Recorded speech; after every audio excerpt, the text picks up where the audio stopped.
следващия слайд. Виждате, може да заема различни позиции, в зависимост от това как искате да използвате този ноутбук. Дали за презентации, дали за лична употреба, дали в режим таблет. Следващия слайд. Значи,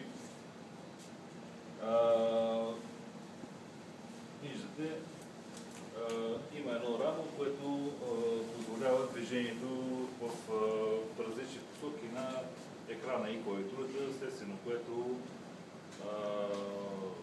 са възможни тези различни сценарии на употреба.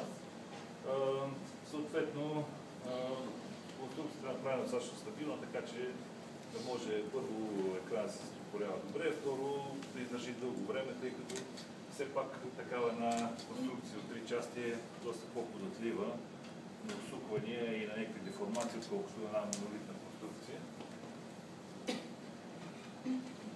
Съответно, има и някакви дребни подобрения, като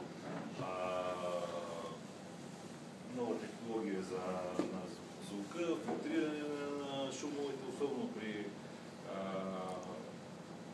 такива voice over IP, разговори, микрофоните са сложени в предната част. Има също така, освен разбира се, поддръжка на Dolby Audio, интересна функция е, когато се завърти екрана, също така се сменят и стереоканалите, така че този, който гледа ноутбук от другата страна, да получава адекватния звук. Освен това, звукът е очудващо мощен за ноутбук. Този, мисля, че разполагаше с 4 говорителя по 2 вата, което е доста сериозно за ноутбук, който първо, че е достатъчно тънък, второ, това е формат 15,6 инча, т.е. стандартен размер за ноутбук.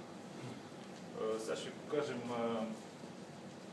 едно видео, тъй като в крайна сметка най-добре да бъде видяно.